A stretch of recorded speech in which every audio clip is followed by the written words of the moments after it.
During Indiana's Bicentennial in 2016, the Indiana State Museum in Indianapolis had an awesome special exhibition called Indiana in 200 Objects, a Bicentennial Celebration. The brilliant exhibit was a whirlwind trip through Hoosier history, with 200 specially selected artifacts. Most of the artifacts are from the State Museum's collection, and some of them are absolutely incredible, but they generally do not display them, which is a shame, but it was cool to get a rare glimpse at them. I believe at least one object was representative of each of Indiana's 92 counties. I was first getting into film back then, so I mostly only have photos, so this will be a picture slideshow. And I'm sorry because a lot of them are not great. I like to think I have improved since then. But anyways, let's explore this amazing bicentennial exhibit.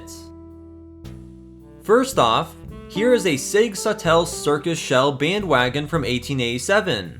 Indiana played a big part in the golden age of the circus. The town of Peru, Indiana is known as Circus City because it was the headquarters of the Hagenbeck-Wallace Circus. This is the Treaty of Grenville from the National Archives. After the Battle of Fallen Timbers, General Mad Anthony Wayne's massive victory against the Shawnee and other Native American tribes in 1794, this treaty was made out and signed at Fort Grenville, Ohio on August 3rd of 1795 and ceded new land in Ohio and a sliver of southeast Indiana to the United States. It created a boundary between American and Indian territory. However, that did not last long as Americans began settling just over the Grenville line into Indiana. This is awesome to see. There's a land grant that was issued to Abraham Walton in 1815. These were being handed out left and right during that decade. And next to it is the state song, On the Banks of the Wabash, Far Away, by Paul Dresser. There's a taxidermy bison. There used to be tons of bison in Indiana. There's even one on the state seal, but their population was decimated by 1830. That's a surveyor's compass and a broadaxe from the early 1800s.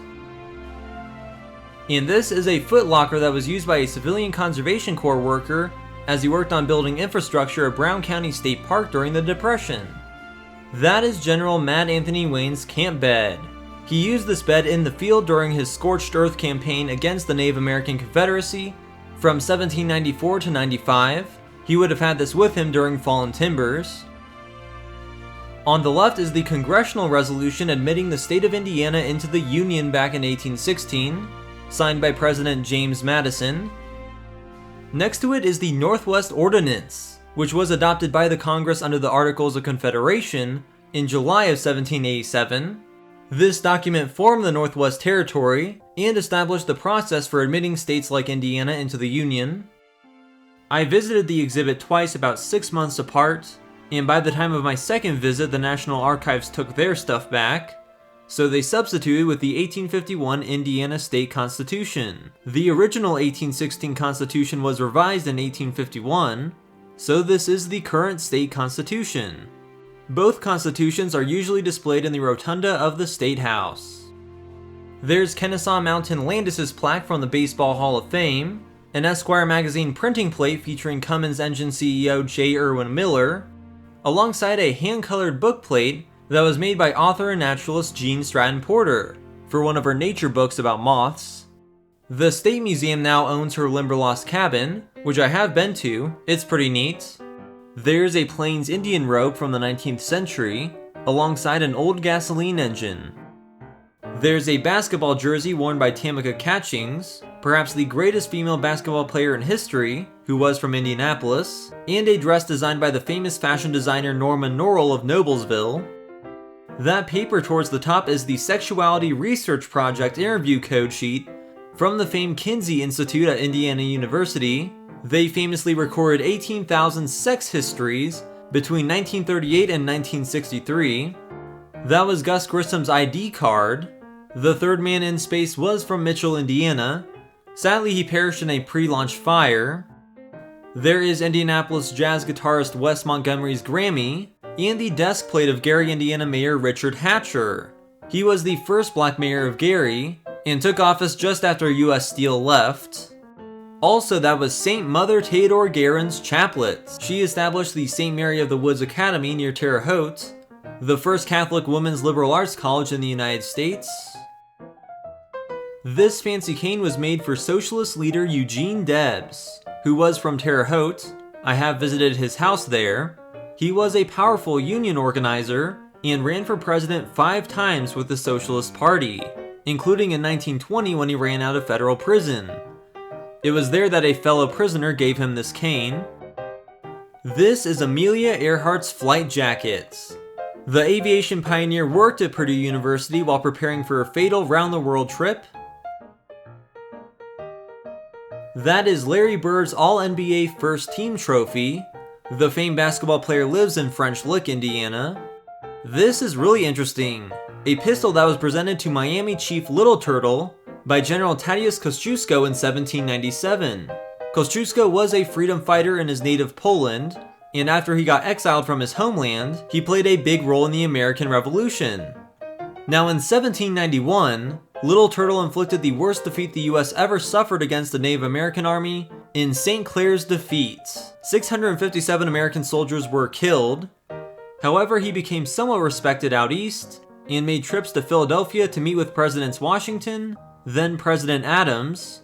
On that trip, he also met General Kościuszko, who gave him a matching pair of pistols. This is one of them, and gave him instructions to use them on, quote, the first man who ever comes to subjugate you.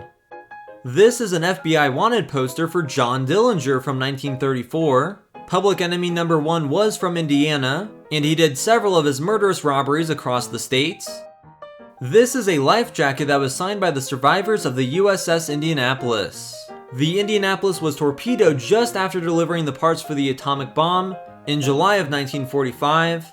Of the nearly 1,200 men on board the Indianapolis, only 316 were rescued alive. Since this exhibit, the wreckage of the USS Indianapolis has been found in the Pacific. Below is a Miami wampum belt from 1785, which was probably used to call for support to wage war against the encroaching settlers. That is the Hays Code, the self-policing morality production code set in place for Hollywood productions in 1930 by Will Hays of Sullivan, Indiana. This severely censored American films from the 30s to the 60s, and that is why most movies from that time period are pretty tame. This is a Norden bombsight head. The Norden bombsight was one of the largest and most expensive top-secret weapon projects developed during World War II, alongside the Manhattan Project. This is an Indiana Army National Guard uniform, worn by Captain Brian Modlin in Iraq. On the left is a taxidermied passenger pigeon. To its right is a Civil War drum that was used by 12-year-old George C. Smith in Madison, who drowned in the Ohio River just 15 days after being discharged from the Army. After that, his father died at Shiloh.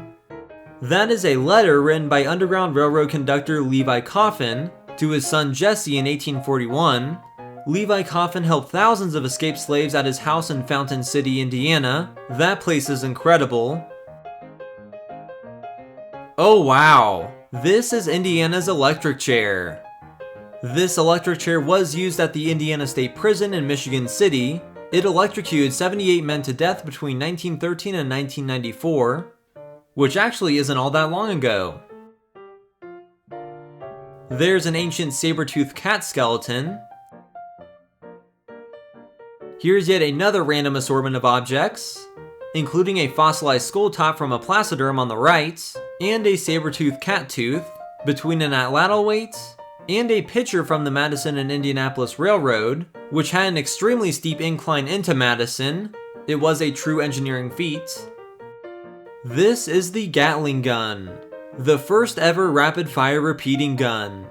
This was invented here in Indianapolis by Dr. Richard Gatling, a physician who saw that more soldiers were dying from disease rather than battlefield wounds during the Civil War, so he was inspired to invent the first multi-barreled rapid-fire machine gun, which he thought would allow one soldier to replace 100 and overall reduce casualties. He did demonstrate for Governor Oliver Morton in the Army, however they did not adopt it until after the war. This spoon got messed up and wrapped around a tree branch in a tornado back in 1965. The Palm Sunday tornadoes in Elkhart were extremely destructive and killed 50 people. This is a clay tile that was used to drain the Limberlost Swamp. Gene Stratton was not a fan of that. There's a chip from the Lafayette meteorite. that was found by Purdue students in the 1920s. That painting by Frank Dudley depicts the Indiana Dunes. He was an early dunes preservationist. And that chair was once underwater in the Floyd County Courthouse, which was flooded along with all the Ohio River communities during the Great Flood of 1937, which raised the water levels about 54 feet and caused $250 million in damage. Miraculously, no one in Indiana was killed by it. This is a McClellan-type salad tree that was made at the Schrader Salad Tree Factory in Madison during the 1940s. They were the last family-run salad tree factory in the United States. I have visited that factory and have a video on it. It's an amazing time capsule. A Civil War home guardsman wore these clumsy shoes while probably running away from Morgan's raiders as the Confederate cavalrymen pillaged through southern Indiana. There's also some invasive zebra mussels and some hip and knee implants made by an Indiana company. Here's some more Indiana-produced tech, including an oil lamp, a Mays Chemical Company container, and a Cummins Model U diesel engine. On the left is a silver cross that was owned by Miami matriarch Makunsikwa, a white girl who was kidnapped from her Quaker family at the age of 6. Later on, when she had an opportunity to rejoin white society, she refused. There's also a chunk of coal and a 1907 license plate.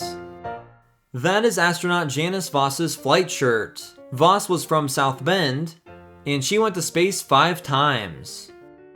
There's some taxidermy, including a mountain lion and a whooping crane, which migrates through the state. There's a piece of the 4.5 billion years old Noblesville meteorite, which fell on Noblesville in 1991, along with a charred piece of early 8-row corn cob. Mays arrived in Indiana about 1300 years ago.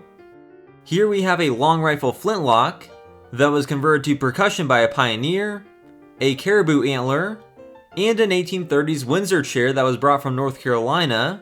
It later emigrated to California and survived the Great San Francisco earthquake. That is Mario Andretti's fire suit from the 80s. He of course has a long history with the Indy 500.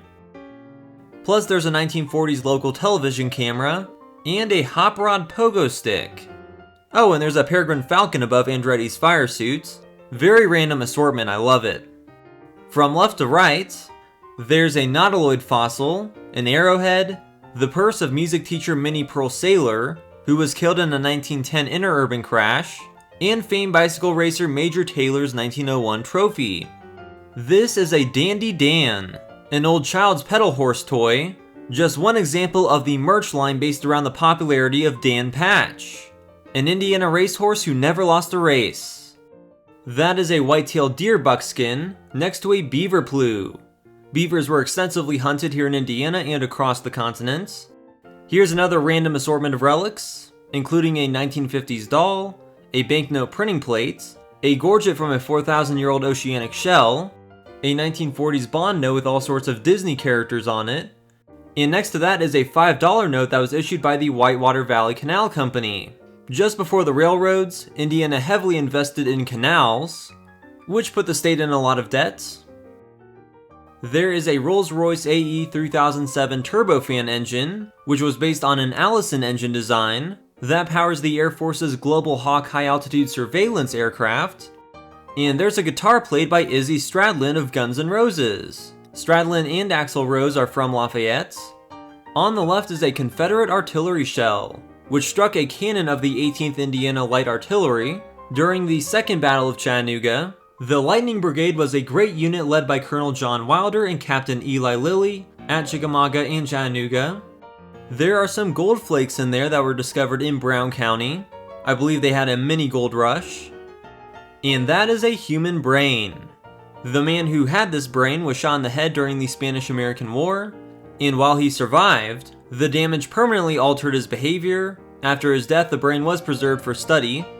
This is a treasurer's receipt that was issued to Adam Gimbel in 1842, and this is the genesis of Gimbel's department stores, which was a successful chain. From Adam Gimbel's first store in Vincennes, he eventually moved out of state. This is freaking awesome. Johnny Appleseed's drinking flask. The legendary folk hero maintained a nursery of apple trees in Fort Wayne. There is a moon rock sample that was recovered by Apollo 17. Gene Cernan did go to Purdue University, as did Neil Armstrong and many other astronauts. First Lady Jacqueline Kennedy held a national competition for chair makers to design new banquet chairs for the White House. The Tell City Chair Company of Tell City, Indiana won, and this is one of their 425 customized gilt-finished chairs that was sent to the Kennedy White House. There's the cheekbone of an extinct teleoceras, a much bigger ancestor to the modern rhinoceros. That's a current rhino skull, next to a teleoceras cheekbone for scale. This is a post hole digger from Lyles Station, Indiana, a historic black settlement established by freed slaves from Tennessee. Here's a display on the dark sides of Indiana history. Here's an awful relic, a Ku Klux Klan chaplain's robe that was worn by an Indiana town's chief of police in the 1980s. The KKK was very popular and powerful in Indiana during the 1920s, and there were several lynchings of African Americans. On the left is an 1805 slave registry. Slavery was technically legal in Indiana Territory until the 1816 Constitution. This is a letter written by serial killer Belle Gunnis, who preyed on poor and lonely people through fraud schemes. She would lure lonely suitors to her home in LaPorte, murder them, and steal their money. And this is a chalice that was used by Father Benjamin Marie Petit during the Potawatomi Trail of Death. In 1838, the Potawatomi in northern Indiana were rounded up and forcibly removed in a deadly walk to Kansas. And this priest made the walk with them. Oh my gosh, that is the sign from Jim Jones's People's Temple, which he started here in Indianapolis as he went around selling monkeys. Jim Jones was also head of the Indianapolis Human Rights Commission for a time. Eventually he moved his cult to Jonestown in Guyana, where he enforced a colossal mass suicide through Kool-Aid. There is a photograph of the 1930 lynching of Thomas Shipp and Abram Smith in Marion, Indiana. The two young African American men were arrested in a murder and rape case, but that night the jail was stormed, they were removed from their cells, and murdered by a mob of thousands in the courthouse square. And here's another subject of controversy, Indiana's infamous eugenics bill from 1907. Indiana was the first state to enforce a compulsory sterilization law. This authorized the sterilization of, quote, confirmed criminals, idiots, imbeciles, and rapists. This is the Emancipation Proclamation. Not the original document, but an authentic 1864 copy that was signed by President Abraham Lincoln and sold as a fundraiser for the Union Army. This is part of the Lincoln Financial Foundation collection, which used to compose the Lincoln Museum in Fort Wayne, that sadly closed in 2008. I never got a chance to see that. The Indiana State Museum now owns that collection, along with the Allen County Library in Fort Wayne, where I believe a lot of it is stored. Haven't been there yet. They did a big exhibition here over a decade ago, but otherwise they don't really display the important Lincoln collection, which to me is very frustrating. I would really like to see them make a permanent Lincoln exhibit here. That would certainly be popular. But moving on from that, here's a freaking mastodon. This is Fred the Mastodon, who was once a 6,000-pound, 9-foot tall Ice Age behemoth. And there's a 1906 Atlas steam engine. The clay human figurine on the left is 1,700 years old. This case also contains a trophy from the 1904 Summer Olympic Games in St. Louis, and some championship rings from the all-black Crispus Attucks High School here in Indianapolis, which won the state basketball championship in 1955. Here are some more interesting objects, like a ball mason glass canning jar, produced by the Ball brothers in Muncie, Indiana, along with blocks used by kindergarten pioneer Eliza Baker in the early 1900s. This is pretty interesting. Elton John gave this bomber jacket to Ryan White. Ryan White was diagnosed with AIDS after a blood transfusion and was basically kicked out of his school in Kokomo. That received a lot of publicity.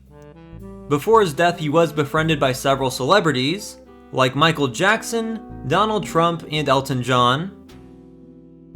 This is a stalagmite from one of the caves in Indiana. There are some really interesting caves in southern Indiana. In these boxes, we have the world's first commercial transistor radio, an early compact disc that was produced in Terre Haute, the skull and jaws of an Ice Age yellow-cheeked vole, along with Ernie Pyle's typewriter. That is amazing! Ernie Pyle was a famed war correspondent during World War II who wrote some important newspaper columns from the field with this typewriter that were read by millions at home. He was killed just before the war's end. That is a glorious bald eagle, which is still making a comeback. This is a Eurypterid fossil. The Eurypterid was a water beast that hunted on the shorelines. That is a ceramic vessel from the 1000s. I gotta say, I immensely enjoy the somewhat disparate setup of this exhibition. That is a Prestolite acetylene automobile headlight system, one of the earliest headlight systems that was invented by James Allison and Carl Fisher, that was powered by compressed acetylene gas. Even though they were soon turned to electric, they made a lot of money off of these, and that helped them to fund the Indianapolis Motor Speedway. That is Tommy John's New York Yankee jersey. Tommy John was the first baseball player to go through a UCL reconstruction surgery. And that is an early ceramic vase from 2200 years ago. That's an original sketch from Our Big Book, Dick and Jane's Teacher's Aid. Dick and Jane were created by a Hillsburg, Indiana school teacher and introduced an important new reading teaching method. And here's the RCA CT100, the world's first color television that was manufactured in Bloomington in 1954. However, they did not do too well because they could only do 13 hours of color programming a year. That's a Bomar brain calculator. The first ever pocket-sized electron calculator was invented in Indiana. It cost $179 back in 1971. Next to it are some mussels with buttonholes. They were used by Native Americans and European settlers. And next to that is James Oliver's patent model for the Oliver Chilled Plow, which became the most popular plow in the world in the 1880s due to its strength against heavy soils. This case contains a badge from the Convention of Madam C.J. Walker's agents. The agents were black women who were enabled to sell their own products after the success of Madam C.J. Walker. Next to that is legendary Notre Dame football coach Knute Rockne's sweatshirt from before he died in a plane crash. And here is Notre Dame President Father Theodore Hesburgh's Presidential Medal of Freedom from 1964. There's a mailbox designed by Indianapolis native Michael Graves, who was a famous designer and architect, along with a bizarre steampunk Vajan helmet smoke protector. This case contains an extinct Carolina parakeet, a Vera Bradley handbag, those are produced in Fort Wayne. There's also an ancient stone bird effigy, and a Brommel bee flower sifter from the 30s. Above this mid-century Dunbar furniture chair is the original Indiana state flag. Even in the 19-teens, Indiana did not have its own state flag, so the Daughters of the American Revolution held a contest, and Paul Hadley submitted this design, which was selected. John Mellencamp is from Seymour, Indiana, and he wore this jacket during a 1985 concert.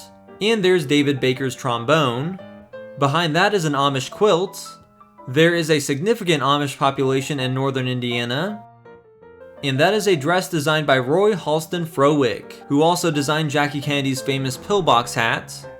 There's a copy of the famous poem The Raggedy Man from 1907, written by the Hoosier poet, James Whitcomb Riley, next to Cole Porter's engraved garter for You're the Top, one of his famed Broadway shows from the 30s. These are the lyrics to It's Just Wild About Harry, from the first financially successful all-black musical on Broadway, Shuffle Along in 1921, which was created by a Hoosier. Here is a Pioneer model walking plow from the Fort Wayne Plow Company, and an Irish male hand-pumped children's car from the Hill Standard Company in the 1910s, one of the earliest toy cars, which was promoted as being 100% safe. And here's another incredible relic of the past, an Electrolux gas-powered refrigerator made in 1930s Evansville. Evansville, Indiana was known as the refrigerator capital of the world back then. There's an Indiana geode and the skull of a giant beaver. This desk is pretty incredible. It's a Wooten Superior Griffin desk from the 1870s, made right here in Indianapolis. These came in 4 grades, each becoming more elaborate: the ordinary, the standard, the extra, or the superior. You could store a lot of files into it. This is a sausage maker from the 1920s. It was used at El Popular, believed to be the oldest Latino business in Indiana. That is a wolf effigy, a phenomenal example of a great pipe. This was actually one of the first pieces in the Indiana State Museum's collection back in 1869. One of Indiana's most famous artists was Robert Indiana, who was from Newcastle, though he didn't live in Indiana as an adult. This is the Book of Love number 12, a screen print from 1996. Of course, he is most well known for his love sculptures. And in the atrium of this museum is his 3-story tall Indiana sculpture.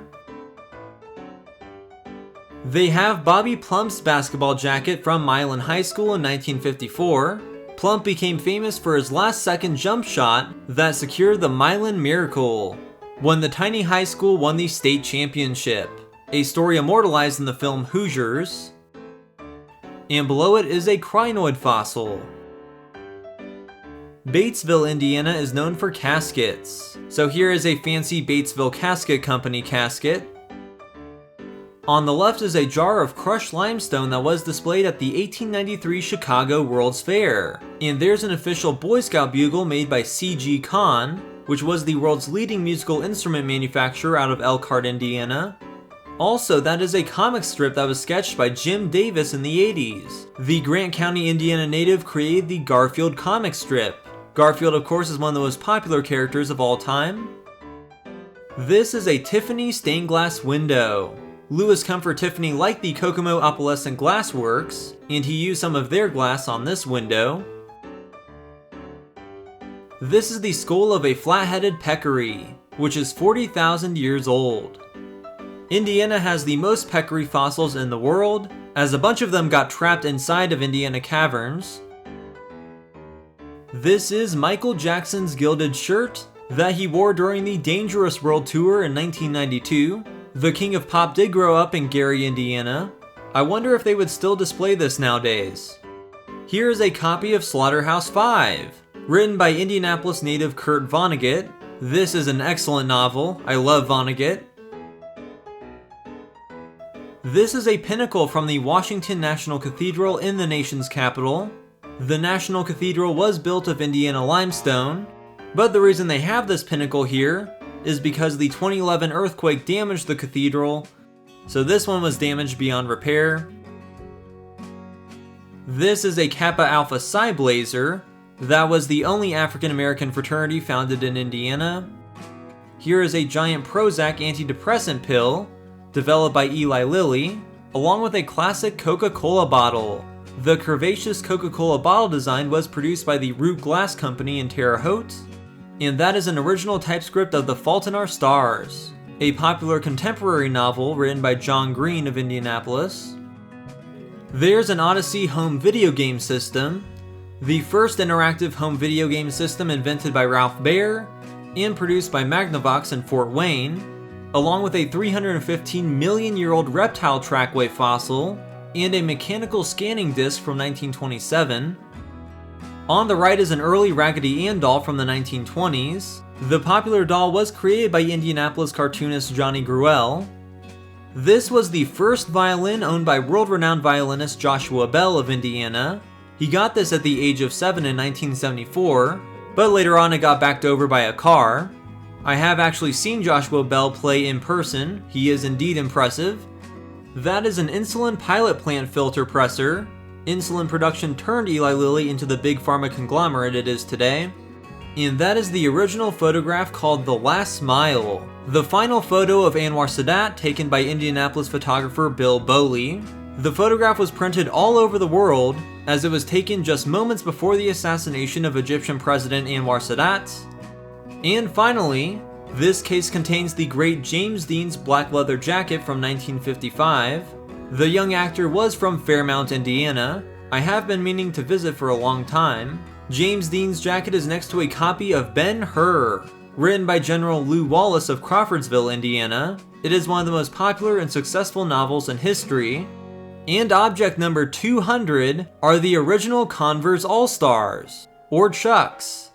This shoe's design originates to the 1920s, but modern Chucks are called that because of Chuck Taylor, a basketball player from Brown County, who owned this pair and made improvements to the original design, making Converse what they are today. So see, Indiana is actually pretty awesome. That was a fantastic exhibit. Certainly my favorite thing the Indiana State Museum has ever done. I hope they will do some sort of anthology exhibit like this again in the future. I really enjoy exhibits where they display completely separate objects together, though often common themes and similarities can be found with that. There was some really great curation with this exhibit, and there were so many mind-blowing artifacts on display, so I hope you enjoyed seeing what this ingenious exhibit had to offer. While revisiting the topic of Indiana's bicentennial, I'll go ahead and show something I didn't film. On December 11th, 2016, the day of Indiana's bicentennial, I was at the Indiana Historical Society in Indianapolis, a separate institution near the State Museum. They had their own bicentennial celebration, which was really fun. It included a birthday cake and balloons.